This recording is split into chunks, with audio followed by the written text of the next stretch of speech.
ಇವತ್ತು ಬೆಳಗ್ಗೆ ಮಾತಾಡ್ತಿರುವಾಗ we have just I think ಗೊತ್ತಿಲ್ಲ we might try to do first 5 episode Kannada series. Yash sir cinema ನೋಡಕ್ಕೆ ಬಂದಾಗೆಲ್ಲ ಕಾರ್ತಿಕ್ ಸರ್ ಅವರೆಲ್ಲ ಅವರೊಟ್ಟಿಗೆಲ್ಲ ಬಂದ್ಬಿಟ್ಟು ಒಟ್ಟಿಗೆ ಸಿನಿಮಾ ಎಲ್ಲ ನೋಡಿದ್ವಿ. ರಿಷಬ್ ವಾಟ್ ಎವರ್ ನಾವೇನು ಶೋರಿಲ್ ಥರ ತೋರಿಸಿದ ರಿಷಬ್ ಒಂದು 15 ನಿಮಿಷದ ಅದನ್ನು ಕಂಪ್ಲೀಟ್ ಎಂಟರ್ಟೈನ್ ಮಾಡ್ಬಿಟ್ಟು ಇದ್ರಲ್ಲಿ ಏನೋ ಒಂದು ಸ್ಟಫ್ ಇದೆ, ಅದು ಏನೋ ಅವ್ರು 15 ಮಿನಿಟ್ಸಲ್ಲಿ ಏನೋ ಇದೆ. ಮೋಸ್ಟ್ಲಿ ಎಲ್ಲರೂ ಥಿಯೇಟ್ರ್ ಕರ್ಸತಿ ಪಿಕ್ಚರು. ಇವ್ರದ್ದು ಒಂದು ಒಮಾಲ್ಟಾ ಅಂತ ಒಂದು ರೈಟ್ಸ್ ಇವ್ರ ಹತ್ರ ಇದೆ, ರವಿ ಬೆಳಗೆರೆ ಸರ್. ಧನಂಜಯ್ ನೋಡಿ ಭಾಳ ಖುಷಿ ಕೊಟ್ಟರು. ವಿಜಯ್ ಸುಬ್ರಹ್ಮಣ್ಯಂ ಅಂತ ನಮ್ಮಲ್ಲಿ one of the producers for this film also. ಅವರು ex Amazon Prime Video CEO ಆಗಿದ್ರು ಮುಂಚೆ. ನಿಮ್ಮ ಲೂಸಿಯಾದಲ್ಲಿ 2 ವರ್ಲ್ಡ್ ಇಂಟರ್ ಕನೆಕ್ಟ್ ಆದರೆ ಇದರಲ್ಲಿ 9 ಜನದ ವರ್ಲ್ಡ್ ಇಂಟರ್ ಕನೆಕ್ಟ್ ಆಗಿದೆ. ಇಲ್ಲೇ TVF ಆಫೀಸು ಬನ್ನಿ ಕಾಫಿ ಕೊಡ್ಕೊಂಡು ಹೋಗೋಣ ಅಂತ ಆಗಿದ್ದು ಡಿಸ್ಕಷನ್. ಅಲ್ಲಿ ಅವರು ನಾವು ಕನ್ನಡ ಸೌತ್ ಮೇ ಕುಚ್ ಬನಾನ ಹೇ, ಸೌತ್ ಮೇ ಕುಚ್ ಬನಾನ ಹೇ, ಆಚೆ ಕಡೆಯಿಂದನೂ ಬೆಂಕಿ ಹಚ್ಬೋದು. ನಾವು ಈ ಸತಿ ಹಚ್ಚೋದು ನಮ್ದು, ನಾವು ಆಚೆ ಲೈಟ್ ಇರೋದು. ಹಾಯ್ ಖಡಕ್ ಸಿನಿಮಾ ವೀಕ್ಷಕರು ಎಲ್ರಿಗೂ ನಮಸ್ಕಾರ. ಇದೇ 23ಕ್ಕೆ ಪೌಡರ್ ಚಿತ್ರ ಬಿಡುಗಡೆ ಆಗ್ತಾ ಇದೆ. ಇವತ್ತು ನನ್ನ ಜೊತೆಗೆ ಆ ಮೇಕರ್ಸ್ ಜೊತೆಗಿದ್ದಾರೆ ಜನಾರ್ದನ್ ಚಿಕ್ಕಣ್ಣ ಸರ್ ಹಾಗೆ Karthik sir. Sir welcome to the show. ನಮಸ್ತೆ. Thank you sir. ಮೊದಲಿಗೆ ನಿಮ್ಮಿಬ್ರು ಕೊಲಾಬ್ರೇಷನ್ ಹೇಗಾಯಿತು ಅಂತ ನಾನು ತಿಳ್ಕೊಬೇಕು. ಫಸ್ಟ್ ಮೀಟ್ ಮಾಡಿದ್ದಿಲ್ಲಿ ಸರ್ ನೀವು ಅವ್ರನ್ನ? ನಾವಂದರೆ we were in touch 2018 Gultoo release ಆದಾಗಿಂದನೂ ಕಾರ್ತಿಕ್ ಸರ್ ನಂಗೆ ಚೆನ್ನಾಗಿ ಪರಿಚಯ. ಆವಾಗ ಯಶ್ ಸರ್ ಸಿನಿಮಾ ನೋಡಕ್ಕೆ ಬಂದಾಗೆಲ್ಲ ಕಾರ್ತಿಕ್ ಸರ್ ಅವರೆಲ್ಲ ಅವರೊಟ್ಟಿಗೆಲ್ಲ ಬಂದ್ಬಿಟ್ಟು ಒಟ್ಟಿಗೆ ಸಿನಿಮಾ ಎಲ್ಲ ನೋಡಿದ್ವಿ. 2020 ಒಂದು ಸಲ ಯಾವುದೋ ಒಂದು ಬೇರೆ ಯಾವುದೋ ವಿಷಯ ಮಾತಾಡೋಕೆ ಹೋದಾಗ ಪ್ರೊಡಕ್ಷನ್ ಹಿಂಗೆ ಡಿಸ್ಕಸ್ ಮಾಡಿದ್ವಿ. ಇನ್ನು ಸ್ಟೋರೀಸ್ ಇದ್ದರೆ ಪಿಚ್ ಮಾಡಿ ಡಿಸ್ಕಸ್ ಮಾಡೋಣ ಅಂತ ಅಂದ್ಕೊಂಡು ಅವಾಗ ಪಿಚ್ ಮಾಡಿದೆ. ಯಾವುದೂ ಇನ್ನೂ ಒಂದು ಸಾಲಿಡ್ ಆಗಿರಲಿಲ್ಲ. ಮಾಡೋಣ ಅಂತ ಅಂದ್ಕೊಂಡು 20ಇಂದ ಡಿಸ್ಕಷನ್ ಶುರು ಆಯಿತು. 22ಗೆ ಅಜ್ಞಾತವಾಸಿ ಟೀಸರ್ ರಿಲೀಸ್ ಆದಾಗ ಇಲ್ಲಿ ಒಂದು ಪ್ರಾಜೆಕ್ಟು ಶುರು ಮಾಡ್ತಾಯಿದ್ರು. ಪೌಡ್ರದ್ದು ಪ್ರಾಜೆಕ್ಟ್ ಶುರು ಆಗಬೇಕಿತ್ತು. ಸೊ ಅವಾಗ ಕಾರ್ತಿಕ್ ಸರ್ ಬನ್ನಿ ಇದೊಂದು ಕನ್ಸಿಡರ್ ಮಾಡ್ತೀರಾ ನೋಡಿ ಅಂತ ಅಂದ್ಬಿಟ್ಟು ಹೇಳಿ ಮಾಡಿದ್ರು. ನನಗೆ ಕಾಮಿಡಿ ಜನರ ಫಸ್ಟ್ ಟೈಮು. ಬಟ್ ಕಾರ್ತಿಕ್ ಸರೇ ಧೈರ್ಯ ಕೊಟ್ಟಿಲ್ಲ, ಮಾಡ್ತೀರಾ ಮಾಡಿ, ಮಿಕ್ಕಿದ್ದು ಗುಲ್ಟು ನೋಡಿದ್ದೀನಿ, ಅಜ್ಞಾತವಾಸಿ ಎಲ್ಲ ನೋಡಿದ್ದೀನಿ, ಇದು ಯಾಕೆ ಮಾಡೋಕ್ಕಾಗಲ್ಲ ಅಂತ ಅಂದ್ಬಿಟ್ಟು ಐ ಥಿಂಕ್ ಇವರೇ ಪುಷ್ ಮಾಡಿದ್ದು, ಮಾಡಿ ಆರಾಮಾಗಿ ಆಗುತ್ತೆ ಅಂತ ಅಂದ್ಬಿಟ್ಟು. ಗುಲ್ಟು ಮಧ್ಯ ಇವರು ಒಂದು ಪಿಕ್ಚರ್ ಪ್ರೊಡ್ಯೂಸ್ ಮಾಡಿದ್ರು. Actually one of the co producers ಸಾರ್ವಜನಿಕರಿಗೆ ಸುವರ್ಣಾವಕಾಶ ಅಂತ ರಿಷಿ ಹಾಕೊಂಡು ಮಾಡಿದರು. ಸೊ ಅದು ಜಯಣ್ಣ ಡಿಸ್ಟ್ರಿಬ್ಯೂಟ್ ಮಾಡಿದ್ರು. ಆ್ಯಂಡ್ ಜಯಣ್ಣ ಅವ್ರು ಮಾಡೋ ಡಿಸ್ಟ್ರಿಬ್ಯೂಷನ್ ನಾವು ಮಾಡ್ದಂಗೆ ಅಂದರೆ ಒಂದೇ ಬಿಲ್ಡಿಂಗ್ ಆಫೀಸನ್ನು ಕೂಡ. ಆ್ಯಂಡ್ ಇವತ್ತಿಗೂ ಟ್ರೇಡಲ್ಲಿ ಗೊತ್ತಿರೋರಿಗೆಲ್ಲ ಗೊತ್ತು ಅವ್ರು ಏನು ಮಾಡೋದು ನಾವು ಅಂದರೆ ಇಟ್ಸ್ ವಿ ವರ್ಕ್ ಟುಗೆದರ್ ಅನ್ನೋದು. ಸೊ ಅವಾಗ ಬಂದಾಗ ಅವಾಗಲೂ ಬರೋರಲ್ವ ಆ ಡಿಸ್ಟ್ರಿಬ್ಯೂಷನ್ ಟೈಮಲ್ಲಿ. ಅವಾಗ ಇನ್ನೂ ಆ್ಯಕ್ಚುಲಿ ಅವಾಗ that was the time when ಸ್ವಲ್ಪ ಬಾಂಡಿಂಗ್ ಜಾಸ್ತಿ ಬೆಳೀತು. ಗುಲ್ಟು ಯಶ್ ಸರ್ ಜೊತೆ ಹೋಗಿ ನೋಡಿದ್ದು ಪಿಕ್ಚರ್, ಇಲ್ಲೇ ಒರೈನ್ ಮಾಲಲ್ಲೇ ಯಶ್ ಸರ್ ಜೊತೆ ಹೋಗಿ ನೋಡಿದ್ದು ಪಿಕ್ಚರ್. ಅದರಿಂದ ಆಮೇಲೆ ಅವ್ರ ಪ್ರೊಡ್ಯೂಸರ್ಸ್ ಗುಲ್ಟು ಪ್ರೊಡ್ಯೂಸರ್ ಫ್ರೆಂಡ್ ಅನ್ಸುತ್ತೆ ಚೇತನ್ ಅಂತ ಅಕಿರಾ ಪಿಕ್ಚರ್ ಮಾಡಿದರು. ಅವರೆಲ್ಲ ಇವ್ರಿಗೆ ಆ ಒಂದು ಗ್ರೂಪಲ್ಲಿ ಇವ್ರಿಂದ ಪರಿಚಯ ಆಗಿದ್ದು. ಸೊ ಅಲ್ಲಿಂದ ಬಾಂಡಿಂಗ್ ಬೆಳೆದು 2021 ಒಂದು ಕತೆ ಇವ್ರದ್ದು ಒಂದು ಒಮಾಲ್ಟಾ ಅಂತ ಒಂದು ರೈಟ್ಸ್ ಇವ್ರ ಹತ್ರ ಇದೆ, ರವಿ ಬೆಳಗೆರೆ ಸರ್. ಅದನ್ನು ಪಿಚ್ ಮಾಡೋಕೆ ಹೋದರು. ಆ ಪಾಯಿಂಟ್ ಆಫ್ ಟೈಮಲ್ಲಿ ಅದು ಬ್ಯೂಟಿಫುಲ್ ಕತೆ. ನನಗೇನೋ ಆ ಪಾಯಿಂಟ್ ಆಫ್ ಟೈಮಲ್ಲಿ we were looking for that type of a film ಆವತ್ತಿನ ದಿನಕ್ಕೆ. ಆಮೇಲೆ ಬಂದಾಗ ಅಜ್ಞಾತವಾಸಿ ಟೀಸರ್ ಬಂದ ತಕ್ಷಣ ಈ ಪೌಡರ್ ಕತೆದು ನಾವು ವಿ ವಾಂಟೆಡ್ ಅ ಡೈರೆಕ್ಟರ್. ನಾವು ಈ ಕತೆ ತೊಗೊಂಡು 1 ವರ್ಷ ಆಗಿತ್ತು. ಬಟ್ ಅದು ಹಿಂದಿಗೆ ಬರ್ದಿದ್ದು ಕತೆ. ಆ ಹಿಂದಿ ರೈಟರ್ ಹತ್ರ ತೊಗೊಂಡು, ಕನ್ನಡದವರು but Bombay based Kannada writer. ಅಲ್ಲಿಗೆ ಬರೆದು ಅಲ್ಲಿಗೆ ಇಟ್ಕೊಂಡಿದ್ವಿ. ಕೂರಿಸಿ ಅವ್ರ ಕೈಯಲ್ಲಿ ಮಾಡಿಸಿ ಜನಾರ್ದನ್ ಅವರು ಆಲ್ಮೋಸ್ಟ್ ಒಂದು 35% ಚೇಂಜ್ ಮಾಡಿದ್ರು ಸ್ಕ್ರಿಪ್ಟ್. ಫಸ್ಟ್ ಆಫ್ ಆಲ್ ಒಬ್ಬರು ಈ ನಾರ್ಮಲಿ ಈ process of writer separate director separate ಆಗುತ್ತೆ, ಆಗಿಲ್ಲ ಅಂತ ಅಲ್ಲ, ತುಂಬ rare. Director writer combo work ಆಗಿರೋದಿದೆ. ಬಟ್ ಯಾರೋ ಫಸ್ಟೇ ಸ್ಕ್ರಿಪ್ಟ್ ತೊಗೊಂಡು ಇನ್ನೊಂದು ಡೈರೆಕ್ಟರ್ ಅಟ್ಯಾಚ್ ಮಾಡೋದು ಆಗಿದೆ, ಆಗಲ್ಲ ಅಂತಲ್ಲ, ವೆರಿ ರೇರ್. ಅದ್ರಲ್ಲಿ ಫಸ್ಟ್ ಟೈಮ್ ಇವರು ಒಪ್ಕೊಟ್ಟು ಅದನ್ನು ಒಂದು 35 to 40% ಚೇಂಜ್ ಮಾಡಿದ್ರು ಸ್ಕ್ರಿಪ್ಟ್ನ.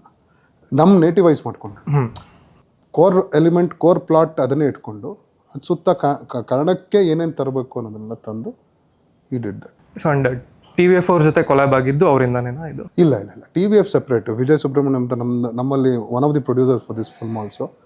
ಅವರು ex Amazon Prime Video CEO ಆಗಿದ್ರು ಮುಂಚೆ. ಈ 4 years ಫಸ್ಟ್ ಅವರೇ ಆಗಿದ್ದು. ಅವರು ಪ್ರೈಮ್ ವಿಡಿಯೋ ಬಿಟ್ಟು ಇಂಡಿವಿಜುವಲ್ ಆಗಿ ಅವರು ಪ್ರೊಡಕ್ಷನ್ ಸ್ಟಾರ್ಟ್ ಮಾಡಿದಾಗ ನಂದು ಅವ್ರದ್ದು ತುಂಬ ಒಳ್ಳೆ ಬಾಂಧವ್ಯ. ಅವರು ಅವಾಗಿಂದನೂ KGF 1ಇಂದನೂ ಅವಾಗ ಪರಿಚಯ ಆಗಿದೆ. ಅವಾಗಿಂದನೂ ಈಗ literally we are like family. ಅವ್ರದ್ದು ಒಂದು 2-3 ಪಿಕ್ಚರ್ ಅವ್ರ ಜೊತೆ ಮಾಡ್ತಾಯಿದ್ದೀವಿ. ಸೊ ಅವ್ರಿಗೆ ಆಲ್ಮೋಸ್ಟ್ ಎಂಟೈರ್ ಇಂಡಿಯಾ ಎಲ್ಲರೂ ಗೊತ್ತು. ಅವರ ಪ್ರೈಮ್ ವಿಡಿಯೋಲಿ he was the head for the country. ಅದಕ್ಕೆ ಮುಂಚೆ ಡಿಸ್ನಿಲಿ ಒಂದು 12 ವರ್ಷ ಇದ್ರು ಅವರು, ಕನ್ನಡದವರು ಅವರು.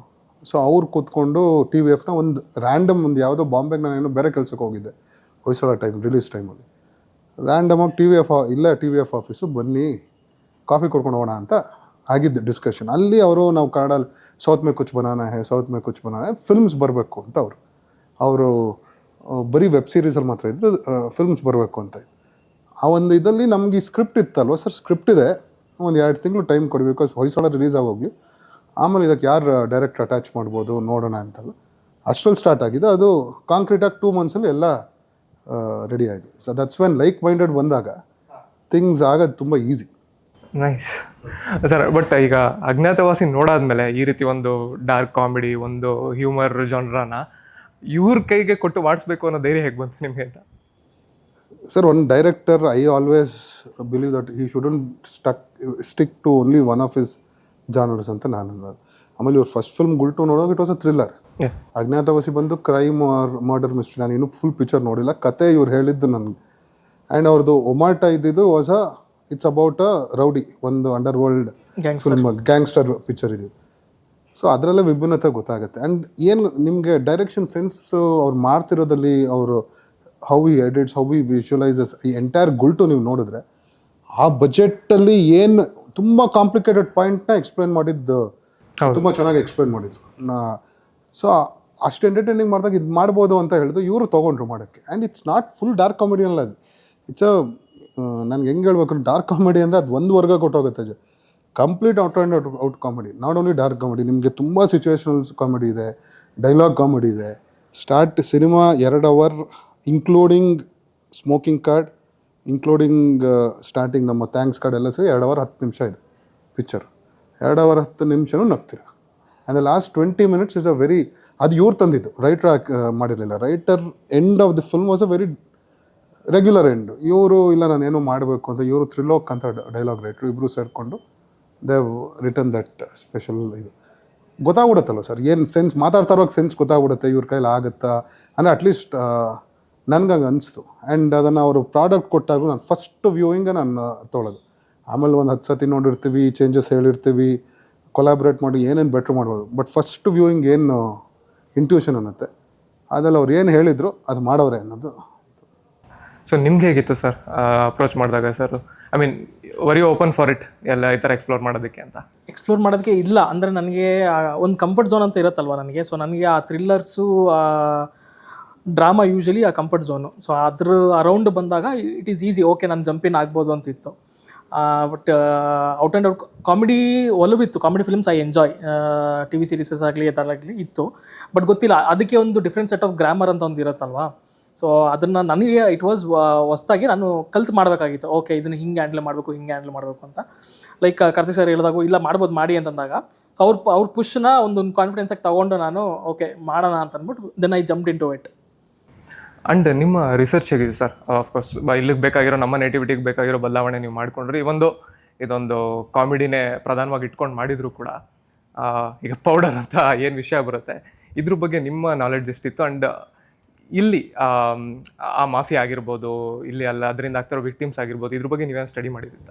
ಇಲ್ಲ ಇದು ಸಖತ್ ಎಂಟರ್ಟೈನಿಂಗ್ ಸ್ಪೇಸಲ್ಲಿದೆ. ಇದು ತುಂಬ ಲಾಜಿಕಲಾಗಿ ರೂಟ್ ಮಾಡಬೇಕು, ರಿಸರ್ಚ್ ಮಾಡಬೇಕು ಅನ್ನೋ ಸ್ಪೇಸಲ್ಲಿ ಸಿನಿಮಾ ಇರಲಿಲ್ಲ. ಸೊ ಹಂಗಾಗಿ ನನಗೂ ರಿಸರ್ಚ್ ಮಾಡೋ ಅವಶ್ಯಕತೆ ಎಲ್ಲ ಇರಲಿಲ್ಲ. ಸೊ ರೈಟ್ರು ಆ ಕ್ಯಾರೆಕ್ಟರ್ಸ್ನೆಲ್ಲ ಹೆಂಗೆ ಬರೆದಿದ್ರು, ಸೊ ಅದಕ್ಕೆ ಡೆಫಿನೇಷನ್ ಅವ್ರು ಚೆನ್ನಾಗಿ ಕೊಟ್ಟಿದ್ರು. ಸೊ ಆದಷ್ಟು ಮಾತ್ರ ತಕ್ಕ ಮಟ್ಟಿಗೆ ಸಾಕಾಗಿತ್ತು. ಇಲ್ಲ ಅಂತಂದರೆ ನಮಗೆ ಇದು ಮಾಫಿಯಾ ಹೆಂಗೆ ಟ್ರೇಡ್ ಆಗುತ್ತೆ, ಇದು ಎಲ್ಲಿಂದ ರೂಟ್ ಆಗಿ ಹಿಂಗೆ ಬರುತ್ತೆ, ಸೊ ಆಲ್ ದ್ಯಾಟ್ ಅವ್ರು ಆಲ್ರೆಡಿ ಅವ್ರದ್ದೊಂದು ಇಮ್ಯಾಜಿನರಿ ವರ್ಲ್ಡಲ್ಲಿ ಅದನ್ನು ಬಿಲ್ಡ್ ಮಾಡಿ ಇಟ್ಟಿದ್ರು. ಸೊ ಅದನ್ನು ನಾನು ರಿಯಲ್ ವರ್ಲ್ಡ್ಗೆ ನಾನು ಅದನ್ನು ಪ್ಲಗ್ ಮಾಡೋ ಅವಶ್ಯಕತೆ ಇರಲಿಲ್ಲ. So all that I had to do is ಅವರು ಅದನ್ನು ಹ್ಯೂಮರ್ನ ಏನು ಕ್ರಿಯೇಟ್ ಮಾಡಿದ್ರು, ಆ ವರ್ಲ್ಡ್ ಹ್ಯೂಮರ್ ಏನು ಕ್ರಿಯೇಟ್ ಮಾಡಿದ್ರು ಅದನ್ನು ಟ್ರಾನ್ಸ್ಲೇಟ್ ಮಾಡೋದು ಒಂದು ಜವಾಬ್ದಾರಿ ಇತ್ತು ಅಷ್ಟೇ ನನಗೆ. ಅದು ಒಂದು ಜೊತೆಗೆ ಎಕ್ಸ್ಟೆನ್ಷನ್ ಮಾಡಿದಂಗೆ ಈಗ ನೀವು ಒಂದು ವೆರಿ ಫೇರ್ ರಿಸೆಂಬ್ಲೆನ್ಸ್ ಕೊಡ್ಬೋದು. ಅಂದರೆ ರೆಫರೆನ್ಸ್ ಸಿನಿಮಾ ಅಂದರೆ ನೀವು ಲೂಸಿಯಾ ಒಂದು ಸಿನಿಮಾ ನೋಡಿದರೆ, ಲೂಸಿಯಾದಲ್ಲಿ 2 ವರ್ಲ್ಡ್ ತೋರಿಸ್ತಾರೆ. ಒಂದು ಅವನು ಏನು ಆಗಬೇಕಾಗಿರೋ ಅದು ಒಂದು ಪ್ರಪಂಚ, ಅವನು ನಿಜವಾದ ಪ್ರಪಂಚ ತೋರಿಸ್ತಾರೆ. ಬಟ್ ಇದರಲ್ಲೂ ಅದರಲ್ಲಿ ಹೇಗೆ ಇದು ಮಾಡ್ತಾರೆ ಅಂದರೆ, ಎಲ್ಲರಿಗೂ ಒಂದು ವೈಲ್ಡೆಸ್ಟ್ ಡಿಸೈರ್ಸ್ ಅಂತ ಒಂದಿರುತ್ತೆ, ಅಥವಾ ಏನೋ ಒಂದು ಅನ್ಫುಲ್ಫಿಲ್ಡ್ ಡಿಸೈರ್ಸ್ ಇರ್ಬೋದು. ನಾನು ಹಿಂಗೆ ಆಗಬೇಕಿತ್ತು, ಆಗಿಲ್ಲ. ಈಗ ನಮಗೇನೋ ಮಾಡಬೇಕಾಗಿರುತ್ತೆ, ಆಗಿರೋಲ್ಲ. ನಿಮಗೇನೋ ಒಂದು ಇರುತ್ತೆ, ಅದಾಗಿ. ಆ ಒಂದು ಎಲ್ಲೂ ಇಡೀ ಸಿನಿಮಾದಲ್ಲಿ ಪೌಡರ್ ಕನ್ಸಂಪ್ಷನ್ಸ್ ತೋರಿಸಿಲ್ಲ. ಸೊ ನಾವು ಆ ಪಾಯಿಂಟ್ಗೆ ರಿಸರ್ಚ್ಗೆ ಹೋಗಿಲ್ಲ. ಎಲ್ಲೋ ಒಂದು ಹುಡುಗರಿಗೆ ಅಥವಾ ಒಂದು ಯಂಗ್ಸ್ಟರ್ಸ್ ಆರ್ ಗೆಟಿಂಗ್, ಈಗ ನೋಡಿ Bhima touch that very noble, ಆ ಒಂದು ಪಾಯಿಂಟ್ ಟಚ್ ಆಗಿದೆ ಹೆಂಗೆ ಹಾಳೋಗ್ತಿದೆ ಅಂತ. ಅಂದರೆ ಈ ಸಿನಿಮಾದಲ್ಲಿ ಎಲ್ಲೂ ಇಟ್ಸ್ ಅ ಫನ್ ಫಿಲ್ಮ್, ಎಲ್ಲೂ ಅದನ್ನು ಕನ್ಸಂಪ್ಷನ್ ತೋರಿಸಿಲ್ಲ, ಎಲ್ಲೂ ನಾವು ಅದ್ರದ್ದು ಯೂಸೇಜ್ ತೋರಿಸಿಲ್ಲ. ಅದೊಂದು ಯಾರಿಗೋ ಕೈಗೆ ಸಿಗುತ್ತೆ, ನೀವು ಟ್ರೇಲರಲ್ಲಿ ಹೆಂಗೆ ಹೇಳ್ದಂಗೆ ಅದು ಯಾವುದೋ ಕೈಗೆ ಸಿಗುತ್ತೆ, ಅದು ಮಾರಿದ್ರೆ ದುಡ್ಡು ಓವರ್ನೈಟ್ ನಾನು ತುಂಬ ಇವತ್ತು ಒಂದು ರಿಚ್ ಪರ್ಸನ್ ಆಗ್ಬೋದು, ನನಗೆ ಇವತ್ತು ಒಂದು ಶ್ರೀಮಂತ ಆಗ್ಬೋದು ಅಂತ ಹೋದಾಗ ಏನೇನು ಅನಾಹುತಗಳಾಗುತ್ತೆ ಅದು ಆ ಕಾಮಿಡಿ ರೀತಿಯಲ್ಲಿ ತೊಗೊಳುತ್ತೆ. ಈಗ ನೀವು ರಿಸೆಂಬ್ಲೆನ್ಸ್ ಪಿಕ್ಚರ್ ಅಂದರೆ ಡೆಲ್ಲಿ ಬೆಲ್ಲಿ ಇರ್ಬೋದು, ಅಥವಾ ಉಲ್ಟಾ ಪಲ್ಟಾ ನೋಡಿದ್ರು ಅಷ್ಟೇ, ಏನೇನೋ ಆಗುತ್ತೆ. ರಮೇಶ್ ಅವ್ರದ್ದು ಕಾಶಿ ಅವ್ರದ್ದು, ಬಟ್ ಏನೇನೋ ಆಗುತ್ತೆ ಆ ಥರ ಎಲ್ಲ ಕಾಮಿಡಿ ಆಫ್ ಎರರ್ಸ್ ಅಂತಾರಲ್ಲ, ಇಡೀ ಸಿನಿಮಾ ಲಾಜಿಕ್ ಇಲ್ಲದಿದ್ರೂ ನಗ್ತಾನೆ ಇರ್ತೀರ, ಅಷ್ಟು ಇದು ಕೊಡೋದು. ಸೊ ನಮ್ಗೆ ರಿಸರ್ಚ್ ಇವ್ರು ಹೇಳ್ದಂಗೆ ಬಟ್ ಎಕ್ಸ್ಟೆನ್ಷನ್ಸ್ ಮಾಡೋರಲ್ವಾ. ಈಗ ಒಬ್ಬ ಕ್ಯಾರೆಕ್ಟರ್ ಬರ್ದಿರ್ತಾರೆ, ರಂಗಾಯಣ ರಘು ಈ ಥರ ಅಂತ, ಅವ್ರದ್ದು ಒಂದು ಆ ಕ್ಯಾರೆಕ್ಟ್ರ್ ಬೇಸ್ಡ್ ಮಾಡಿ ಅವ್ರು ಅನ್ಫುಲ್ಫಿಲ್ಡ್ ಡಿಸೈರ್ಸ್ ಇವರೇ ರೆಡಿ ಮಾಡಿದ್ದು. ಅದು ಅವರು ಕೆಲವು ಕಡೆ ಬರ್ದಿದ್ರು ಅನ್ಸುತ್ತೆ, ಬಟ್ ಇವರು ಅದನ್ನು ಬೆಟ್ರ್ ಮಾಡಿಕೊಂಡ್ರು. ಸರ್ ಆಗಲಿ ಈಗ ಮೆನ್ಷನ್ ಮಾಡಿದ್ರಿ ಒಂದು ಕ್ಯಾರೆಕ್ಟ್ರು ಪ್ರೋಸೆಸ್ ಹೇಗಾಯಿತು, ರಂಗಾಯಣ ರಘು ಸರ್ಗೆ ಹೀಗೆ ಬರ್ದಿದ್ರು ಅಂತ. ಆ್ಯಂಡ್ ಹೊಯ್ಸಳ ಆದಮೇಲೆ ಟೇಕ್ ಆಫ್ ಆಗಿದ್ದು ಪ್ರಾಜೆಕ್ಟ್ ಅಂತ ಹೇಳಿದ್ರೆ ನೀವು ಒಂದು ಪ್ರಾಬ್ಲಮ್ ಒಂದು 6 monthsಲ್ಲಿ ಕಂಪ್ಲೀಟ್ ಪ್ರಾಡಕ್ಟ್ ರೆಡಿ ಮಾಡಿದ್ದೀರಾ ನೀವು ಅಂತ ಅನ್ಸುತ್ತೆ. ಸರ್ ಮುಹೂರ್ತದಿಂದ 1 year ಆಯಿತು. ಮುಹೂರ್ತ ಆಗಸ್ಟ್ 25 ಹೋದ ವರ್ಷ ವರಮಹಾಲಕ್ಷ್ಮಿಗೆ ನವೆಂಬರ್ಗೆ ಶೂಟ್ ಮಾಡಿದ್ದು November 1st, October 30th start ಮಾಡಿದ್ವಿ. ಒಂದು ಸ್ಕೆಡ್ಯೂಲ್ ನವೆಂಬರ್ ಎಂಡಿಗೆ ಮುಗೀತು ಮೈಸೂರು, 2 ಸ್ಕೆಡ್ಯೂಲ್ ಪಿಕ್ಚರ್ ಮುಗಿಸಿದ್ದು. ಅದೇನಾಯಿತು, ಈ ನಮ್ಮ ಕ್ಲೈಮ್ಯಾಕ್ಸಲ್ಲಿ 15-20 ನಿಮಿಷ ನಾನು 3-4 ಕಡೆ ನಾವು ಇಬ್ಬರು ಮೆನ್ಷನ್ ಮಾಡ್ದಂಗೆ ಅದು ಆ ರೈಟಿಂಗ್ ಸ್ವಲ್ಪ ಟೈಮ್ ತೊಗೊಂಡು. ಒಂದು ನಿಮ್ಮ ಲೂಸಿಯಾದಲ್ಲಿ 1 ವರ್ಲ್ಡ್ 2 ವರ್ಲ್ಡ್ ಇಂಟರ್ ಕನೆಕ್ಟ್ ಆದರೆ ಇದರಲ್ಲಿ 9 ಜನದ ವರ್ಲ್ಡ್ ಇಂಟರ್ ಕನೆಕ್ಟ್ ಆಗುತ್ತೆ ಕೊನೆಗೆ. ಸೊ ಆ ಒಂದು ಅದನ್ನು ಫನ್ಗೂ ತರಿಸ್ಬೇಕು, ನಾವು ಸೀರಿಯಸ್ ಮೋಡ್ಗೂ ತೊಗೊಂಡೋಗೋಕ್ಕಾಗಲ್ಲ. ಅದನ್ನು ಹೇಗೆ ತರಿಸಿ ಆ ಒಂದು ಸೆಟ್ ವರ್ಕ್ ಆಗಲಿ CG ಆಗಲಿ ತುಂಬ ಟೈಮ್ ಬೇಕಿತ್ತು. ಶೂಟ್ ಮಾಡಿದ್ದು ಓನ್ಲಿ 55 days, ಮಾರ್ಚಲ್ಲಿ ಮುಗಿಸಿದ್ವಿ. ಜುಲೈ ಅಂದ್ಕೊಂಡ್ವಿ ಫಸ್ಟು ರಿಲೀಸು. ದೆನ್ ಸ್ವಲ್ಪ ಮ್ಯೂಸಿಕಲ್ಲ ಲೇಟ್ ಆಯಿತು, August 15th ಬಂತು. 15 ಫಸ್ಟ್ ಅನೌನ್ಸ್ ಮಾಡಿದ್ವಿ, 2 ಬೇರೆ ಪಿಕ್ಚರ್ ಬಂತು. ಫೈನಲಿ ನಾವೇ ಯಾಕೆ ಇದನ್ನು let's give space to everyone ಅಂತ ನೋಡಿ ಅಂದ್ಬಿಟ್ಟು ನಾವು 23rd. ಸರ್ ಆ್ಯಂಡ್ ಈ 9 ಜನ ಆನ್ ಬೋರ್ಡ್ ಬಂದಿದ್ದು ಹೇಗೆ, ಆ್ಯಂಡ್ ಆ ಪಾತ್ರಗಳನ್ನ ನೀವು ಕಟ್ಟಿದ್ದು ಹೇಗೆ? ಇಲ್ಲ ಇವ್ರನ್ನೇ ಕ್ಯಾಶ್ ಮಾಡ್ತಾ ಇದ್ದೀನಿ, ಈ ರೀತಿ ನಾನು ಕ್ಯಾರೆಕ್ಟರೈಸೇಷನ್ಸ್ನ ಚೇಂಜ್ ಮಾಡ್ಕೊತೀನಿ ಅಥವಾ ಹಾಗಾಯ್ತಾ, ಅಥವಾ ಎಲ್ಲ ಆದಮೇಲೆ ಕ್ಯಾಶ್ ಮಾಡಿತ್ತಾ? ಇಲ್ಲ, ಅಂದರೆ ಕಾರ್ತಿಕ್ ಸರ್ ಅವರು ಬಂದು ಆಲ್ರೆಡಿ 1 ವರ್ಷ ಅದರ ಕತೆಗೆ ರೈಟಿಂಗ್ ವರ್ಷನ್ಸು ಅದೆಲ್ಲ ಆಲ್ರೆಡಿ ಟ್ರಾವೆಲ್ ಮಾಡಿದ್ರು. ಸೊ ಅವ್ರು ಆಲ್ರೆಡಿ ಬೆಟರ್ ಐಡಿಯಾ ಆಯಿತು ಇವ್ರನ್ನ ಕಾಸ್ಟ್ ಮಾಡ್ಬೋದು ಅಂತ. ಸೊ ಕೂತು ಡಿಸ್ಕಸ್ ಮಾಡಿದ ತಕ್ಷಣ ನಮಗೆ ಈಸಿಯಾಗಿ ಓಕೆ ಇದನ್ನು ಕೇಳ್ತಾ ಇವ್ರನ್ನ ಹಾಕೋಣ. ಸೊ ಇವ್ರು ಆ ಪಾತ್ರನ ವಹಿಸಿದ್ರೆ ಬೆಟ್ರಾಗಿ ಕಾಂಟ್ರಿಬ್ಯೂಟ್ ಮಾಡ್ತಾರಂತ ಈಸಿಯಾಗಿ ತುಂಬ ಬೇಗನೆ ಸಿಗ್ತಾ ಹೋಯಿತು ನಮಗೆ ಕಾಸ್ಟಿಂಗ್ ಆಪ್ಷನ್ಸ್ ಎಲ್ಲ ತೀರಾ. ಸೊ ಅವ್ರು ಬರ್ತಾ ಇದ್ದಂಗೆ ಅದನ್ನ ಹೆಂಗೆ ಎನ್ಹಾನ್ಸ್ ಮಾಡ್ತಾರೆ. ನಾವು ಓದ್ಬೇಕಂದ್ರೂ ಯೂಶಲಿ ಇವರು ಅಂತ ಅಂದ್ಬಿಟ್ಟು ಒಂದು 2-3 ಆ್ಯಕ್ಟರ್ಸ್ ನೆನಪಾಗ್ತಾಯಿದ್ರು. ಅದ್ರಲ್ಲಿ ಕಾಮನ್ ನನ್ನ ಆ್ಯಕ್ಟರ್ಸ್ ಯಾರಿಗೆ ಬರ್ತಾಯಿದ್ರು ಅವ್ರನ್ನ ಚೂಸ್ ಮಾಡ್ಕೊಂಡು ಮಾಡಿದ್ವಿ. ಆ್ಯಂಡ್ ಮೋಸ್ಟ್ ಆಫ್ ಎಲ್ಲರೂ ಎಕ್ಸ್ಪೀರಿಯನ್ಸ್ಡೇ ಆ್ಯಂಡ್ ಈ ಜಾನರಲ್ಲಿ ಅವರು ಆಲ್ರೆಡಿ ಸೈನ್ಸ್ಕೊಂಡಿರೋ ಅಂತ ನಟರಾಗಿತ್ತು. ಸೊ ಟ್ರೈಲರ್ ನೋಡಿದಾಗಲೇ ಅಷ್ಟು ಹಿಲೇರಿಯಸ್ ಆಗಿದೆ. ಆ್ಯಂಡ್ ಶೂಟಿಂಗಲ್ಲಿ ಆರ್ಟಿಸ್ಟ್ಗಳು were they bringing something to the table, ಅವ್ರು ಏನಾದ್ರು ಇಂಪ್ರೂವೈಸ್ ಮಾಡಿದಾಗ್ತಿತ್ತಾ? Totally sir. ಅಂದರೆ ನಾನು I am sort of director who wants to, ಅಂದರೆ ಆ್ಯಕ್ಟರ್ಸ್ದು ಇನ್ಪುಟ್ಸು ಒಂದಷ್ಟು ಕಡೆ ತೊಗೊತೀನಿ, ತುಂಬ ಕಡೆ ತೊಗೊತೀನಿ. ನನಗೆ ಒಂದು ಲರ್ನಿಂಗ್ ಪ್ರೊಸೆಸ್ಸು. ಗುಲ್ಟು ಮಾಡಬೇಕಾದ್ರೆ ಕೆಲವೊಂದು ಕಡೆ ತುಂಬ ಇದಾಗಿರ್ತಾಯಿದೆ, ಅಡಮೆಂಟ್ ಆಗಿರ್ತಾಯಿದೆ, ಇದು ಹಿಂಗೆ ಬರಬೇಕು ಅಂತ ಅಂದ್ಕೊಂಡು. ಕೆಲವೊಂದು ಕಡೆಗೆ ಆ ಬೌಂಡ್ರಿ ಬಿಟ್ಟು ಆ್ಯಕ್ಟರ್ಸ್ ಜೊತೆ ಕೊಲಾಬ್ರೇಟ್ ಮಾಡಿದಾಗ ಇನ್ನೊಂದೇನೋ ಒಂದು ಎಸೆನ್ಸ್ ಆ್ಯಡಪ್ ಆಗ್ತಾಯಿತ್ತು. ಅಜ್ಞಾತವಾಸಿಯಲ್ಲಿ ಅದೊಂದು ಇದಾಯಿತು. So there are 2 set of actors. ಕೆಲವರಿಗೆ ಇಂಪ್ರೂವೈಸ್ ಮಾಡೋಕ್ಕಿಂತ ಕೊಟ್ಟಾಗ ನನ್ನ ಆ್ಯಂಟಿಸಿಪೇಷನ್ ಏನಿರುತ್ತೆ ಅದನ್ನು ಪುಷ್ ಮಾಡಿ ಇನ್ನೂ ಬೆಟ್ರಾಗಿ ಒಂದಷ್ಟು ಕಡೆ ಕೊಡ್ತಾರೆ. ಕೆಲವರಿಗೆ ಸ್ಪಾಟಲ್ಲಿ ಪಟ್ ಅಂತ ಬರಲ್ಲ. ಸೊ ಅವ್ರಿಗೆ ನಾನು ಓಕೆ ಇದು ಪ್ರೀ ವಿಜುವಲೈಸೇಷನ್ ಇಷ್ಟಿದೆ, ಇದ್ರ ಒಳಗಡೆ ಬಂದು ಕಾಂಟ್ರಿಬ್ಯೂಟ್ ಮಾಡಿದ್ರೆ ಸಾಕು ಅಂತ ಇರುತ್ತೆ. ಸೊ ಆ 2 ರೇಂಜಲ್ಲಿ ಕೊಲಾಬ್ರೇಟ್ ಮಾಡ್ತಾ ಹೋಗ್ತೀರಿ. ಆ್ಯಂಡ್ ಡೆಫಿನೆಟ್ಲಿ ಎಲ್ಲ ಆ್ಯಕ್ಟರ್ಸು ಎಕ್ಸ್ಪೀರಿಯನ್ಸ್ ಇರೋದ್ರಿಂದ and comedy was there very strong forte ಎಲ್ಲರಿಗೂ ಆಗಿರೋದ್ರಿಂದ ನಾವು ಸ್ಕ್ರಿಪ್ಟಲ್ಲಿ ಏನು ಬರೆದಿದ್ವಿ ಅದಕ್ಕಿಂತ ಬೆಟ್ರಾಗಿ ಕಾಂಟ್ರಿಬ್ಯೂಟ್ ಮಾಡಿದ್ರು. ಆನ್ ಸ್ಪಾಟ್ ಇಂಪ್ರೂವೈಸೇಷನ್ಸ್ ತುಂಬ ಮಾಡ್ತಾಯಿದ್ವಿ ಕೂತಾಗ. ಪ್ಲಸ್ ಸಿಂಗಲ್ ಆ್ಯಕ್ಟರ್ಸ್ ಇದ್ದಾಗ ಯೂಶಲಿ ನಾನು ಎಲ್ಲಿ ಕ್ಯಾಮ್ರಾ ಇಡ್ತೀನಿ, ಎಲ್ಲಿ ಮಾಡ್ತಾ ಇದ್ದೀವಿ, ಅವ್ರು ಎಲ್ಲಿ ಯಾವ ಸ್ಪೇಸಲ್ಲಿ ಮೂವ್ ಮಾಡ್ತಾರೆ ಅಲ್ಲಿ ಒಂದು ಇದು ಸಿಗುತ್ತೆ ನಮಗೆ. ಓಕೆ ಇದನ್ನು ನಾನು ಆಲ್ರೆಡಿ ಪ್ರಿಪೇರ್ ಮಾಡ್ಕೊಂಡು ಹೋಗ್ಬೋದು. ಆನ್ಸಂಬಲ್ ಕ್ಯಾರೆಕ್ಟರ್ಸ್ ಇದ್ದಾಗ ಯಾರೆಲ್ಲ ಏನೇನು ಮಾಡ್ತಾರೆ ಒಂದು ವೈಡ್ ಸ್ಪೇಸ್ ತೊಗೊತೀವಿ. ಸೊ ಎಲ್ಲರೂ ಒಂದು ಇನ್ ಸಿಂಕಲ್ಲಿ ನಮಗೆ ಆನ್ ಸ್ಪಾಟಲ್ಲಿ ಜಾಸ್ತಿ ಕೆಲಸ ಆಗ್ತಾಯಿತ್ತು. ಅಲ್ಲಿ ಬಂದಾಗ ಇವ್ರು ಇದನ್ನು ಮಾಡ್ತೀವಿ. ಕೆಲವೊಂದೊಬ್ರು ಡೈಲಾಗ್ ಒಬ್ಬರು ಇರ್ತಾರೆ, ಡೈಲಾಗ್ ಇಲ್ದಿರೋ ಟೈಮಲ್ಲಿ ಇನ್ನೊಬ್ರು ಇನ್ನೇನು ಮಾಡ್ತಾ ಇರ್ತಾರೆ. ಅದರ ಒಂದು ಆ ರೀತಿ ನಿಮ್ಗೆ ನೆನಪಿದ್ರೆ ಶೇರ್ ಮಾಡ್ಬೋದಾ? ಅದು ಕ್ಲೈಮ್ಯಾಕ್ಸಲ್ಲಿ ತುಂಬ ಆಯಿತು ಸರ್. ಅಂದರೆ ಕ್ಲೈಮ್ಯಾಕ್ಸಲ್ಲಿ ಒಂದು ಸೀನಲ್ಲಿ ಒಂದು ವೈಡ್ ಸುಮ್ಮನೆ ಹಿಂಗೆ ಇಟ್ಬಿಟ್ಬಿಟ್ವಿ, ಏನೂ ಮಾಡೋಕ್ಕೆ ಹೋಗಲಿಲ್ಲ ನಾವು. ಇನ್ಫಾರ್ಮೇಷನ್ ಒಂದು ಕೊಡಬೇಕಿತ್ತಷ್ಟೇ, ಡೋರ್ ಓಪನ್ ಆಗಲ್ಲ, ಇನ್ನು ಹೆಂಗೆ what is the way out ಅನ್ನೋದು ಅಷ್ಟೇ ಇನ್ಫಾರ್ಮೇಷನ್ ಪಾಸ್ ಆಗಬೇಕಿದ್ದು. ಇದರಲ್ಲಿ ಕ್ಲೈಮ್ಯಾಕ್ಸ್ ನೋಡಿದಾಗ ಗೊತ್ತಾಗುತ್ತೆ, ಒಂದು ವೈಡ್ ಬಿಟ್ಬಿಟ್ವಿ. ಸೊ ಅದರಲ್ಲಿ ಆರಾಮಾಗಿ 7-8 ಆ್ಯಕ್ಟರ್ಸ್ ಎಲ್ಲ ಹಿಂಗೆ ಓಡಾಡೋದು ಮಾಡೋದೆಲ್ಲ ಮಾಡ್ತಾರೆ. ಸೊ ಅದನ್ನು ಅಲ್ಲಿ ಸ್ಪಾಟಲ್ಲಿ ಮಾಡಿದ್ದು. ಅಂದರೆ ಅವ್ರವ್ರು ಇದು. ಆಮೇಲೆ ಫಸ್ಟ್ ಟೈಮ್ ನೀವು ನೋಡಿದ್ರೆ ದಿಗಂತ್ ವೆಲ್ ವಾಸ್ಡ್ ಇನ್ ಕಾಮಿಡಿ. ಅನಿರುದ್ಧು ಅಷ್ಟೇ, ನಿಮ್ಮ ಆಚಾರ್ ಆ್ಯಂಡ್ ಕೋ ಆಗಲಿ ಅಥವಾ ಹೊಂದಿಸಿ ಬೆರೆಯಲ್ಲಿ ತುಂಬ ಕಾಮಿಡಿಗೆ ಅಂತಲೇ ಹೊಂದಿಸಿ ಬೆರೆಯಲ್ಲಿ ಸಖತ್ ಇಷ್ಟ ಆಗಿದ್ದು ಕಾಮಿಡಿ ಅವ್ರದ್ದು. ಆಚಾರ್ ಆ್ಯಂಡ್ ಕೋಲು ಚೆನ್ನಾಗಿ ಮಾಡಿದ್ರು, ಏನೇ ಸಿಕ್ಕಿದ ಸ್ಪೇಸಲ್ಲಾಗಲಿ. ರಂಗಾಯಣರಿಗೂ ಕಾಮಿಡಿ. ರವಿಶಂಕರ್ ಅದೆಲ್ಲ ಸೀರಿಯಲಲ್ಲಿ ಡಾಕ್ಟರ್ ವಿಠಲ್ ರಾವ್ ಇಂದನೂ ಅವರು ಅದರಲ್ಲಿ ಎಕ್ಸೆಲ್ ಮಾಡೋರು. ನಾಗಭೂಷಣು ಅಷ್ಟೇ, ಹುಲಿ ಕಾರ್ತಿಕ್ಕು ಅಷ್ಟೇ. ಬೋತ್ ದ ಗರ್ಲ್ಸ್ ಅಷ್ಟೊಂದು ಕಾಮಿಕಲ್ ಏನು ಅಂದರೆ they contribute a lot to the story. But ಅವ್ರದ್ದು ಹ್ಯೂಮರ್ ಇದರಲ್ಲಿ ಹೋಗಲ್ಲ, ದಾರಿಲಿ ಹೋಗಲ್ಲ ಅವರಿಬ್ಬರದು. They contribute a lot to the story. ಇದು ಜೊತೆಗೆ ತುಂಬ ರೆವಲ್ಯೂಷನ್ ಗೋಪಾಲಕೃಷ್ಣ ದೇಶಪಾಂಡೆ. ಹೌದು, ಗೋಪಾಲಕೃಷ್ಣ ದೇಶಪಾಂಡೆ ಫಸ್ಟ್ ಟೈಮ್ ಅವರು ಅವತ್ತು ಟ್ರೇಲರ್ ಲಾಂಚಲ್ಲಿ ಹೇಳಿದಾಗ ನಾನು ಫಸ್ಟ್ ಟೈಮ್ ಕಾಮಿಡಿ ಮಾಡಿರೋದು ಅಂತ. ಮಾಡಿರೋದೆಲ್ಲ serious roles. Main picture Garuda Gamana ಆಗಲಿ, ಶಾಕಾಹಾರಿ ಆಗಲಿ, ಯಾವುದೇ ಒಂದು ಈವನ್ ಯುವ ನೋಡಲಿ, ಎಲ್ಲಾದ್ರೂ ಕಾಮಿಡಿನೇ ಮಾಡಿರೋ, ಸೀರಿಯಸ್ ರೋಲ್ಸೇ ಮಾಡಿರೋ. ಇದರಲ್ಲಿ ಔಟ್ ಆ್ಯಂಡ್ ಔಟ್ ಕಾಮಿಡಿ. ಅವ್ರು ಮಾತಾಡೋ ಬಾಡಿ ಲ್ಯಾಂಗ್ವೇಜಿಂದ ಹಿಡಿದು ಅವರು ಮಾತಾಡೋ ದಾಟಿ ಎಲ್ಲ. ಐ ಥಿಂಕ್ ನನಗೆ ಇಷ್ಟೆಲ್ಲ ಎಲ್ಲಾರ್ದು ಒಂದು ಕ್ಯಾರೆಕ್ಟರ್ ಚೂಸ್ ಮಾಡೋದು ಅನ್ನೋದು ಕಷ್ಟ ಆಗುತ್ತೆ. ಬಟ್ ಗೋಪಾಲಕೃಷ್ಣ ದೇಶಪಾಂಡೆ ಅವ್ರು ಎಲ್ಲೆಲ್ಲಿ ಬರ್ತಾರೆ, ಎಷ್ಟು one of the greatest actors ನಮ್ಗೆ ಸಿಕ್ಕಿರೋದು. ಈಗ ಅಚ್ಯುತಣ್ಣ ಆದಮೇಲೆ ಎಲ್ಲಾದ್ರಲ್ಲೂ ರಂಗಾಯಣ ರಘು ಅಚ್ಯುತ್ ಅವ್ರನ್ನ ನೀವು ಎಲ್ಲಾದ್ರಲ್ಲೂ ನೀವು ಕಾಸ್ಟ್ ಮಾಡ್ಬೋದು. ಈಗ ಸೀರಿಯಸ್ ರೋಲ್ ಬೇಕಾ ಮಾಡಿಸಿ, ಕಾಮಿಡಿ ಬೇಕಾ ಅದು ಮಾಡಿಸಿ, ಇನ್ನೂ ಏನೋ ಒಂದು ಕಷ್ಟದನ್ನು ಮಾಡಿಸಿ. ಈಗ ರಂಗಾಯಣರಿಗೂ ನೀವು ನೋಡ್ರಿ ಸೈನೈಡಲ್ಲಿ ಅದರಿಂದ ದುನಿಯಾ ಆಗಿರಲಿ, ಜಾಕಿ ಆಗಿರಲಿ, ಅವ್ರ ಫಸ್ಟ್ ಅವ್ರು ದಮ್ ಮಾಡಿದಾಗಲಿ, ಸಿಂಗಾರವ್ವ ಎಲ್ಲ ಅದರಿಂದ ಎಲ್ಲ ಥರ ವೆರೈಟಿ ಮಾಡಿದ್ದಾರೆ. ಇದು ಈ ಅಪ್ಪ ಅದಕ್ಕೊಂದು ಕಾಸ್ಟ್ಗೆ ಆ್ಯಡ್ ಆಗ್ತಾರೆ. Nice sir. ಆ್ಯಂಡ್ ವಾಸುಕಿ ಅವ್ರ ಜೊತೆ ಫಸ್ಟ್ ಟೈಮ್ ನೀವು ಕೆಲಸ ಮಾಡ್ತಾ ಇರೋದು. ಪ್ರಾಬ್ಲಿ ಇಲ್ಲಿ ಇಂಟರ್ವ್ಯೂಗೆ ಬರ್ತಾನೆ ನಾನು ಟ್ರೈಲರ್ನ ಸುಮ್ಮನೆ ಕೇಳಿಸ್ಕೊಂಡು ಬರ್ತಾ ಇದ್ದೆ. And so well made. ಅದು ಎಷ್ಟು ಚೆನ್ನಾಗಿ ಅಪ್ಲಿಫ್ಟ್ ಮಾಡ್ತಾ ಇತ್ತು ಅಂತಂದರೆ ಆ ಪೇಸ್ನಾಗಲಿ, ಓವರ್ ಆಲ್ ಇದು ನಮಗೆ ಏನು ಸರ್ವ್ ಮಾಡ್ತಾ ಇದೆ ಸಿನಿಮಾ ಯಾವ ರೀತಿ ಇರುತ್ತೆ ಅನ್ನೋ ಟೇಸ್ಟ್ನ ಅಲ್ಲೇ ಅವ್ರು ಕೊಟ್ಟಿದ್ರು. ಅವ್ರ ಜೊತೆ ಕೆಲಸ ಮಾಡಿದ್ದೀವಿ ಸರ್. ನನಗೆ ಫಸ್ಟು ಅವ್ರ ಜೊತೆ ಶುರು ಮಾಡಿದಾಗ ನಾನು ಅಂದ್ಕೊಂಡಿದ್ದು ಕ್ಲಾಸಿಕಲ್ ಮ್ಯೂಸಿಕಲ್ಲಿ ತುಂಬ ಸ್ಟ್ರಾಂಗ್ ಇದ್ದಾರೆ. ಬೇರೆ ಜಾನ್ರಾ ಆಫ್ ಸ್ಟೈಲು ಅವ್ರಿಗೆ ಎಷ್ಟು ಕಂಫರ್ಟಬಲ್ ಆಗಿದ್ದಾರೆ ಅಂತ ಗೊತ್ತಿರಲಿಲ್ಲ. ಅದೊಂದು ಸ್ವಲ್ಪ ಡೌಟ್ ಇತ್ತು ನನಗೆ, ಕೊಲಾಬ್ರೇಟ್ ಮಾಡಬೇಕಂದ್ರೆ ಡೌಟ್ ಇತ್ತು. ಬಟ್ ಈ ಎಸೆನ್ಸು ನಾನು ಹೇಳಿದಾಗ ಈ ಥರ ಬೇಕು, this is the kind of sounding I am looking for the film.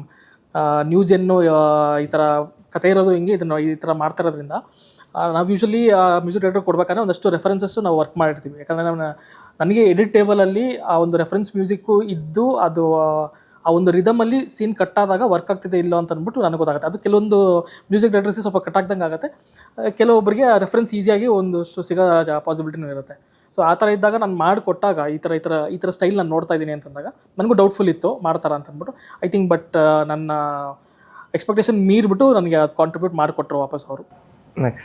But ಆ ವಿಚಾರದಲ್ಲಿ ಖುಷಿ ಆಗಿದೆ ಸರ್. ಐ ಮೀನ್ ಒಳ್ಳೊಳ್ಳೆ ಮೇಕರ್ಸ್ನ ನೀವು ಪುಷ್ ಮಾಡ್ತಾ ಇದ್ದೀರಲ್ಲ. ಪ್ರಾಬ್ಲಿ ನೀವು ಪುಷ್ ಮಾಡಿಲ್ಲ ಅಂದರೆ ಪೌಡರ್ ಆಗ್ತಾ ಇರಲಿಲ್ಲ. ಅವ್ರು ಪ್ರಾಬ್ಲಿ ಅಜ್ಞಾತವಾಸಿ ಮೇಲೇ ಏನೋ ವರ್ಕ್ ಮಾಡ್ಕೊಂಡಿರ್ತಿದ್ರು ಅಂತ ಅನ್ಕೊಂಡಿದ್ದೀನಿ. ಈ ವಿಷಯದ ಬಗ್ಗೆ ಏನು ಹೇಳ್ತೀರಾ ಸರ್? ಅದು ಅವ್ರು ಹೇಳಬೇಕು. ಅಜ್ಞಾತವಾಸಿದ ನಿಮ್ಮನ್ನ ಪುಷ್ ಮಾಡಿ ಇವತ್ತು ಪೌಡ್ರು ರಿಲೀಸ್ಗೆ ರೆಡಿ ಇದೆ. ಕಾರ್ತಿಕ್ ಸರ್ ಬಗ್ಗೆ ಹೇಗಿರ್ಬೋದು? ಅಲ್ಲ, ನಾನು ಆಮೇಲೆ ಹೇಳ್ತೀನಿ ಇದಕ್ಕೆ, ಅವ್ರು ಫಸ್ಟ್ ಕೊಡಲಿ. ಇಲ್ಲ ಅಜ್ಞಾತವಾಸಿ ಅಂದರೆ ಅದು ರೆಡಿಯಾಗಿದೆ, ಆಟ ತುಂಬ ಹಿಂದೆನೇ ರೆಡಿಯಾಗಿದೆ. ಹೇಮಂತು ಸಪ್ತಸಾಗರಲ್ಲಿ ಬಿಸಿ ಇದ್ದರಿಂದ ಅದು ಸ್ವಲ್ಪ ರಿಲೀಸ್ ಡಿಲೇ ಆಗ್ತಾ ಬಂತು. ಈ ಅಜ್ಞಾತವಾಸಿ ಆದಮೇಲೆ ಇನ್ನೂ ಯಾವುದು ಸೈನ್ ಅಪ್ ಮಾಡಿರಲಿಲ್ಲ, ಇನ್ನೇನು ಫಿಗರ್ ಔಟ್ ಮಾಡಲಿ. ಆ ಟೈಮಲ್ಲಿ ಇದು ಬಂತು, ದೆನ್ ಇಟ್ ವೆಂಟ್ ಹೆಡ್ ಅಷ್ಟೇ. ಆ್ಯಂಡ್ ಲೈಕ್ ಅದೇ ಅವ್ರು ಪುಷ್ ಮಾಡಿ ಈ ಥರ ಜಾನ್ರ ಸಿನಿಮಾ ನಾನು ತೊಗೊಂಡಾಗ ನನಗೂ ಆಯಿತು, ಇದನ್ನು ಮಾಡ್ಬೋದು. ನೆಕ್ಸ್ಟ್ ನಾನು ಕನ್ಸಿಡರ್ ಮಾಡ್ಬೇಕಂದ್ರೆ ದೇರ್ ಆರ್ ಇನ್ನೂ ವೆರೈಟಿ ಆಫ್ ಜಾನ್ರಸ್ ನಾನು ಅಪ್ರೋಚ್ ಮಾಡ್ಬೋದು ಅಂತ ಈಗ ಒಂದು ಸ್ಟೆಪ್ ಇದು ಸಿಗುತ್ತೆ, ಒಂದು ಸ್ಟೆಪ್ ಆಫ್ ಕಾನ್ಫಿಡೆನ್ಸು ಸಿಗುತ್ತೆ. ಬಟ್ ನೀವು ಹೇಗೆ ಸರ್? ಐ ಮೀನ್ ದೊಡ್ಡ ಗ್ಯಾಪ್ ತೊಗೊಂಡಿರೋದ್ರಿಂದ ನನಗೆ ಅನ್ನಿಸ್ತಾ ಇರೋದು, ಒಂದು ಸ್ಕ್ರಿಪ್ಟ್ ನಿಮಗೆ ಡ್ರೈವ್ ಮಾಡೋವರೆಗೂ ನೀವು ಡೈರೆಕ್ಷನ್ ಮಾಡಬಾರ್ದು ಅಂತನಾ ಅಥವಾ ಹೇಗೆ ಅಂತ? ಅಂದರೆ ಒಬ್ಬ ಆ್ಯಸ್ ಅ ಡೈರೆಕ್ಟರ್ ಒಂದು ಬೇಸಿಕ್ ರಿಕ್ವೈರ್ಮೆಂಟ್ ನನಗೆ ಕನ್ವಿಕ್ಷನ್ ಡ್ರೈವ್ ಮಾಡಬೇಕು. What is the motive for you to tell that story? ಅದೇನೋ ಒಂದು ಬೇಕು ನನಗೆ ಪರ್ಸ್ನಲಿ. ಐ ಡೋಂಟ್ ನೋ ಬೇರೆ ಡೈರೆಕ್ಟರ್ಸ್ ಹೆಂಗೆ ಅಂತ ಅಂದ್ಬಿಟ್ಟು ನನಗೆ ಪರ್ಸ್ನಲಿ ಒಂದು ಚಾರ್ಮ್ ಏನಾದರೂ ಬೇಕು ನನಗೆ ಕ್ಯಾರಿ ಮಾಡೋಕ್ಕೆ. ಥ್ರೂ ಔಟ್ ದಿ ಒಂದು flame through out the project carry ಮಾಡೋದಕ್ಕೆ ನನಗೆ ಏನಾದರೂ ಬೇಕು ಪರ್ಸ್ನಲಾಗಿ. ಇಲ್ಲಾಂತಂದರೆ ಗೊತ್ತಿಲ್ಲ, ಆ creative as a creative person ಅಲ್ಲಿ ಎಲ್ಲಿ ನಾನು ಅಲೈವ್ ಆಗಿರ್ತೀನಿ ಅಂತ ನನಗೆ ಗೊತ್ತಾಗಲ್ಲ. ಸೊ ಅದೇನಾದರೂ ಒಂದು ಇಗ್ನಿಷನ್ ಸಿಕ್ಕಿದ್ರೆ ಅದನ್ನು ಥ್ರೂ ಔಟ್ ನಾನು ಫಿಲಮ್ ಕ್ಯಾರಿ ಮಾಡ್ಬೋದು. ಅದು ಸಿಗೋವರೆಗೂ ಮಾಡಲ್ಲ ಅಂತಲ್ಲ, ಐ ಕೀಪ್ ಲುಕಿಂಗ್. ಆಚೆ ಕಡೆಯಿಂದ ಬೆಂಕಿ ಹಚ್ಬೋದು. ನಾವು ಈ ಸತಿ ಹಚ್ಚಿದ್ವಿ, ನಮ್ದು ನಾವು ಆಚೆ ಲೈಟ್ ಇರೋದು. ಪೌಡರ್ ಅಂಥದ್ದೇನು ವಿಚಾರ ನಿಮ್ಮನ್ನ ಇಗ್ನೈಟ್ ಮಾಡ್ತು ಅಂತ ಅನಿಸ್ತು? ನ್ಯೂ ಜಾನ್ರಾ ಕಾಮಿಡಿ ಇದ್ದಿತ್ತು. ಪ್ಲಸ್ ನನಗೆ for me especially the climax so climax ಇದನ್ನ ಹಿಂಗೆ ಟ್ರೀಟ್ ಮಾಡ್ಬೋದು ಅಂತ ಒಂದು ಐಡಿಯಾ ಸ್ಟ್ರೈಕ್ ಆಗ್ತಿದ್ದಂಗೆ. So that drew me to do this film. Very fresh take sir. ಅದಂತೂ ಮಾತ್ರ last 15 to 17 minutes of the film is a very new thought. ನಂಗೆ ಗೊತ್ತು, ನಂಗೆ ಕರೆಕ್ಟ್ ಮಾಡ್ಬೋದು, ನಾಳೆ ಪಿಕ್ಚರ್ ನೋಡಾದ್ಮೇಲೆ ಇದೇ ಥರ ಎಲ್ಲೋ ಬಂದಿತ್ತು ಅಂತ ಅನ್ಬೋದು. ನಂಗೆ ಗೊತ್ತು, ನಾನು ನೋಡಿರಂಗೆ ಯಾವ ಸಿನಿಮಾ ಸೌತ್ ಇಂಡಿಯಾದಲ್ಲಂತೂ ಅಷ್ಟು ನಾನು ಹೇಳಿದ್ನಲ್ಲ 8 to 9 ವರ್ಲ್ಡ್ಸ್ ಇಂಟರ್ ಕನೆಕ್ಟ್ ಆದಾಗ ಏನೇನಾಗುತ್ತೆ ಅನ್ನೋದಿದೆಯಲ್ವ, ಅದು ತುಂಬ ಫಸ್ಟ್ ಟೈಮ್ ನಾನು ನೋಡ್ತಿರೋದು. ಆ್ಯಂಡ್ ಹಾಗಂತ ಅಲ್ಲಿ ಎಲ್ಲೂ ಕನ್ಫ್ಯೂಷನ್ ಅಂತಲ್ಲ, ಇಟ್ಸ್ ಅ ಫನ್ ಫಿಲ್ಮ್ ಅದಲ್ಲಿ ಒಂದು. ಎರಡನೇ, ನೀವು ಹೌ ಯು ಇದನ್ನು I am always updated with cinema sir. ಬರೀ ನಾನು ಕನ್ನಡ ಒಂದೇ ಅಲ್ಲ, ತಮಿಳ್ ತೆಲುಗು ಆಗಲಿ, ಮಲಯಾಳಂ ಆಗಲಿ, ಹಿಂದಿ ಆಗಲಿ, ಯಾವುದಾದ್ರೂ ಬಂದರೂ ನೋಡ್ತಾನೆ ಇರ್ತೀನಿ. ಯಾವ್ದು ಈಗ ಜನಾರ್ದನ ಗುಲ್ಟು ನೋಡಾದ್ಮೇಲೆ ಅವ್ರಿಗೂ ಗುಲ್ಟುಗೂ ಇವಾಗೂ ತುಂಬ ಗ್ಯಾಪ್ ಇದೆ. ಎಸ್, ಆಂಗ್ಲಕದಲ್ಲಿ. ಹಾಗಂತ ನನಗೆ ಗುಲ್ಟುಲ್ಲಿ ಆ ಸಿನಿಮಾ ಅಷ್ಟು ಕಾಡಿದೆ ಅಂತ ತಾನೇ ಇವತ್ತಿಗೂ ಅವ್ರನ್ನ maybe Agnyathavasi was just a reminder. ಮೇಲ್ನ ಬಂಪ್ ಮಾಡಿ ಮತ್ತೆ ಮೇಲಕ್ಕೆ ಅಂದಂಗೆ ಅವ್ರ Agnyathavasi teaser was just a reminder for me to say okay, ನಮ್ಮಲ್ಲಿ ಒಬ್ಬ ಡೈರೆಕ್ಟ್ರ್ ಇದ್ದಾರೆ, ಅವ್ರನ್ನ ಕರ್ಕೊಂಡಿದ್ದು ಬರೋಣ ಅಂತ. ಅದರ್ವೈಸ್ ಮೇ ಬಿ ಇನ್ನೊಂದು ತಿಂಗಳು ಲೇಟಾಗಿ ಅವ್ರ ಹತ್ರನೇ ಹೋಗ್ತಿದ್ದೆ ನಾವು. ಆವತ್ತಿನ ದಿನ ಅಜ್ಞಾತವಾಸಿ ಟೀಸರ್ ಅದೇ ಟೈಮಿಗೆ ಬಂತು. ಐ ಸೆಡ್ ಓಕೆ, ಕರೆಕ್ಟ್, ಇಮಿಡಿಯೇಟಾಗಿ ಜನಾರ್ದನ್ಗೆ ಟಚ್ ಮಾಡೋಣ ಅಂತ ಹೋಗಿದೆ. And I am updated with all film sir. ಕೆಲವು ನೋಡ್ಬೋದು, ಕೆಲವು ನೋಡದೇ ಇರ್ಬೋದು, ಬಟ್ ಟ್ರೇಲರ್ ಅಂತೂ ಮೋಸ್ಟ್ ಆಫ್ ದ 99% ಆಫ್ ಎಲ್ಲ ಬರೋ 4 ಲ್ಯಾಂಗ್ವೇಜಲ್ಲಿ ಬರೋ ಮೋಸ್ಟ್ ಆಫ್ ದಿ ಸಿನಿಮಾದು ಟ್ರೇಲರ್ ಅಟ್ಲೀಸ್ಟ್ ನೋಡಿರ್ತೀನಿ. ಸೊ ಒಂದು ಸಿನಿಮಾದು ಫೀಲ್ ಹೇಗೆ ಟ್ರೀಟ್ಮೆಂಟ್ ಇರುತ್ತೆ ಅಂತ ನೋಡೋಕ್ಕೆ. ಅದರಿಂದ ಸರ್, ಪೌಡರ್ನ ಟೀಮಿಂದ ಹೊರಗಡೆ ಯಾರು ಇಂಡಸ್ಟ್ರಿ ಅವ್ರು ನೋಡಿ ಏನಾದ್ರು ಫೀಡ್ಬ್ಯಾಕ್ ಕೊಟ್ಟಿರೋದಿತ್ತಾ? ಧನಂಜಯ್ ನೋಡಿ ಭಾಳ ಖುಷಿ ಪಟ್ಟರು. ಹಾಂ, ಸಖತ್ ಮಜಾ. ಅವ್ರಿಗೆ ಟಗರು ಪಲ್ಯ ಅದು ಒಂದು ಫುಲ್ ಲೆಂತ್ ಕಾಮಿಡಿ ಇದ್ರೂ ಹಿ ಎಂಜಾಯ್ಡ್. ನನಗೆ ತೋರಿಸ್ತಾರವಾಗ ಹಿಂಗೆ ಕೆಲವೊಂದು ಏನಾಗುತ್ತೆ, ನಾವು ಒಂದು 3-4 ಸತಿ ನೋಡಿದಾಗ ಕೆಲವೊಂದು ನಮಗೆ ಚೆನ್ನಾಗಿರೋದನ್ನು ಹೌದಾ ಇದು ಚೆನ್ನಾಗಿದೆ ಅಂತ ನಮಗೆ ಒಂದೊಂದು ಸತಿ ಎನಿ ಮೇಕರ್ ಯಾವುದೇ ಸಿನಿಮಾ ಆಗಿಲ್ಲ, ಅವರು he was a fresh audience. ಕತೆ ಗೊತ್ತಿತ್ತು, but he was a fresh audience. He love the film. ಸಖತ್ ಖುಷಿಯಾಗಿ ಆ ಸಿನಿಮಾನ ಅವ್ರಿಗೆ ಇಷ್ಟ ಆಗಿ he took it every second enjoy ಮಾಡಿ ನೋಡಿದ್ರು. ರೋಹಿತ್ ಪದಕಿ ಅವ್ರೂ ಎಂಜಾಯ್ ಮಾಡಿ. ರಿಷಬ್ ವಾಟ್ ಎವರ್ ನಾವೇನು ಶೋರೀಲ್ ಥರ ತೋರಿಸಿದ ರಿಷಬ್ಗೆ ಒಂದು 15 ನಿಮಿಷದ್ದು ಅದನ್ನು ಕಂಪ್ಲೀಟ್ ಎಂಟರ್ಟೈನ್ ಮಾಡಿ. ಅವರು ಇದ್ರಲ್ಲಿ ಏನೋ ಒಂದು ಸ್ಟಫ್ ಇದೆ, ಅದು ಏನೋ ಅವ್ರು 15 ಮಿನಿಟ್ಸಲ್ಲಿ ಏನೋ ಇದೆ. ಮೋಸ್ಟ್ಲಿ ಎಲ್ಲನೂ ಥಿಯೇಟ್ರಿಗೆ ಕರ್ಸತಿ ಪಿಕ್ಚರು ಅನ್ನೋ ಥರದಲ್ಲಿ ಇದೆ. ಟ್ರೇಲರ್ನು ಅಷ್ಟೇ ಟ್ರೇಲರ್ ತುಂಬ ಜನಕ್ಕೆ ತೋರಿಸಿದ್ವಿ ನಾವು, ಔಟ್ಸೈಡರ್ಸಿಂದ ಹಿಡಿದು. And everyone first time ನೋಡಿದಾಗ ಅದು ಒಂದು ಕತೆ ಎಸ್ಟಾಬ್ಲಿಷ್ ಆಗ್ತಿದೆ. ಆ್ಯಂಡ್ TVF ಆಲ್ಸೋ ಇನ್ಪುಟ್ ಅವ್ರು ಅಟ್ಲೀಸ್ಟ್ ಒಂದು ನನಗೆ ಗೊತ್ತಿರಂಗೆ ಅವ್ರದ್ದು ಪ್ರಾಸೆಸಸ್ ತುಂಬ ಚೆನ್ನಾಗಿದೆ. ಅವರು every cinema they show it to around 100 to 200 people. ಅವ್ರು ಮಾಡೋ ಸೀರೀಸು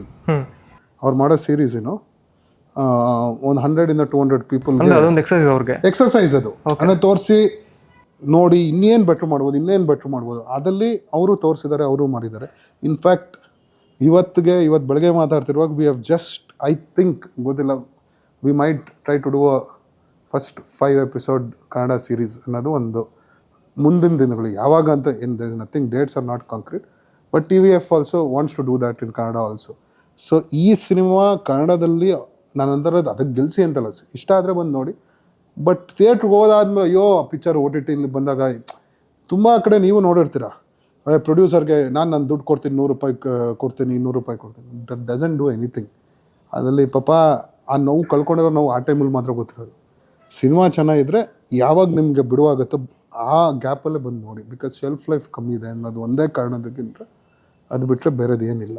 ಬಟ್ ಕಂಪ್ಲೀಟ್ ಔಟ್ಸೈಡರ್ಸ್ ತುಂಬ ಜನ ನೋಡ್ರಿ ಸರ್. ಧನಂಜಯ್, ರೋಹಿತ್, ರಿಷಬ್ಬು, ನಂಗೆ ಇನ್ನೂ ಕೆಲವು ಔಟ್ಸೈಡರ್ಸ್ ಅಂದರೆ ನಾನ್ ಸಿನಿಮಾ ಸ್ವಲ್ಪ ಜನ ಇದ್ದಾರೆ. ಅದೊಂದು ಫೋಕಸ್ ಗ್ರೂಪ್ ಅಂತ ನಾನ್ ಸಿನಿಮಾ ಜನ. ಅವರೆಲ್ಲ ನನ್ನ ಫ್ರೆಂಡ್ಸ್ ಆಗಲಿ, ಇವ್ರದ್ದು ಫ್ಯಾಮಿಲಿಲೂ ಕೆಲವರು ಅವರೆಲ್ಲ ನೋಡು ಅವರು ಸಖತ್ ಖುಷಿಪಟ್ಟು. ಬಟ್ ಅವರು ಆ ಥರ ನಾನ್ ಸಿನಿಮಾದ ಪೀಪಲ್ ತುಂಬ. ಸರ್, ಆ್ಯಂಡ್ ಫೈನಲಿ 23ಕ್ಕೆ ಪೌಡ್ರ್ ಬರ್ತಾ ಇದೆ. ಎಷ್ಟು ನಶೆನ ಎಕ್ಸ್ಪೆಕ್ಟ್ ಮಾಡ್ಬೋದು ನಾವು ಅಂತ ಹೇಳ್ತೀರಾ? 100% ಸರ್. ನಗುವಿನ ನಶೆ. ಹಾಂ, ಅಂದರೆ ಯಾವುದೇ ಸಬ್ಸ್ಟೆನ್ಸ್ ಅಬ್ಯೂಸ್ನ ಎನ್ಕರೇಜ್ ಮಾಡ್ತಾ ಇಲ್ಲ, ಅದಕ್ಕೆ ಒಂದು ಸಪ್ಲಿಮೆಂಟು ಸಿನಿಮಾ ನೋಡಿದ್ರೆ ಅಷ್ಟೇ ನಶೆ ಬರುತ್ತೆ ಅಂತ ಅಂದ್ಬಿಟ್ಟು ಹೇಳ್ತಾ ಇದ್ದೀವಿ. It's a community film. ಅಂದರೆ ಯೂಶಲಿ ಆ ಥ್ರಿಲ್ಲರು ಅಂತೆಲ್ಲ ಇದ್ದಾಗ ಒಬ್ಬರೇ ಕೂತ್ಕೊಂಡು ನೋಡಿದಾಗಲೂ ಒಂದು ಎಂಜಾಯ್ಮೆಂಟ್ ಇರುತ್ತೆ. But powder specifically is a community film. ಒಂದು 10 ಜನ, 10 ಜನ ಫ್ರೆಂಡ್ಸು, 5 ಜನ ಫ್ಯಾಮಿಲಿ ಕೂತ್ಕೊಂಡು ನೋಡೋಂಥ ಸಿನಿಮಾ. ಸೊ ಆ ಕಮ್ಯುನಿಟಿಯಲ್ಲಿ ಕೂತ್ಕೊಂಡು ನೋಡಿದಾಗ ಇನ್ನೂ ಬೆಟ್ರಾಗಿ ಕೇಟ್ರ್ ಆಗುತ್ತೆ ಸಿನಿಮಾ, ಇನ್ನೂ ಬೆಟ್ರಾಗಿ ಸರ್ವ್ ಆಗುತ್ತೆ. ಇಟ್ ಈಸ್ ಆಲ್ವೇಸ್ ಈ ಕಾಮಿಡಿ ಪಿಕ್ಚರ್ಗೆ is always most of the time comedy sir.